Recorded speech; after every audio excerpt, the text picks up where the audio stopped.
Hi, I'm attorney Trevor Pedersen with the Pedersen Law Office, and I'm here to talk to you about how to stop a wage garnishment in the state of Wisconsin.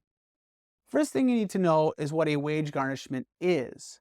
A wage garnishment is a court order given to your employer stating that 20% of your disposable income is required to be sent to the creditor who has a judgment against you.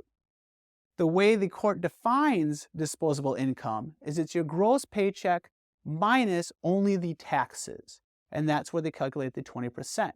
If you have other deductions coming out, such as insurance, again, it is calculated based on only after taxes. The first thing you have to figure out is if you're exempt from being garnished. In the state of Wisconsin, there's a couple of times you cannot be garnished. For one is if your family income is below the poverty guideline. For a single person in the state of Wisconsin in the year 2024, the poverty guideline is $1,060 per year. For a family of two, it's $20,400. And of course, it goes up from there based on your family size. Another time your wages cannot be garnished is if you're receiving some type of government assistance. This could be Badger Care, this could be food stamps, or some other assistance that qualifies. If you're receiving that, and up to 6 months after receiving that, you're not allowed to be garnished in the state of Wisconsin. Another time you cannot be garnished is if your only income is Social Security or retirement, as those are not garnishable.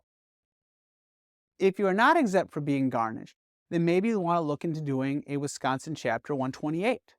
A 128 is a 3-year court-ordered program to repay your debts at a 0% interest. And you get to pick and choose what debts you put into the program. Now, this works out really well if you don't have a huge amount of debt, but you just need that time to pay off the debt. And again, 36 months, 0% interest, it works out pretty well if you can afford it. Now, if for some reason you're unable to afford your debts over a 36-month repayment window at 0 interest, then it might be time to look at something bigger, such as doing a bankruptcy. Nobody likes to think about the idea of doing a bankruptcy. It's kind of a scary idea, and it's usually because people don't know how bankruptcy works. People worry about if they lose their house, or if they lose their car, or what would happen if they have a vehicle with a loan on it, or what if they have a recreational vehicle. These are all things that are able to be dealt with by talking with a bankruptcy attorney. If you sit down with a bankruptcy attorney, they will go through your situation and say, no, you can keep this car, we can reaffirm, or you could surrender it if you don't want to. You can keep your house. You're allowed to keep so much equity in a house, so much equity in a car. You're allowed to keep all your household goods.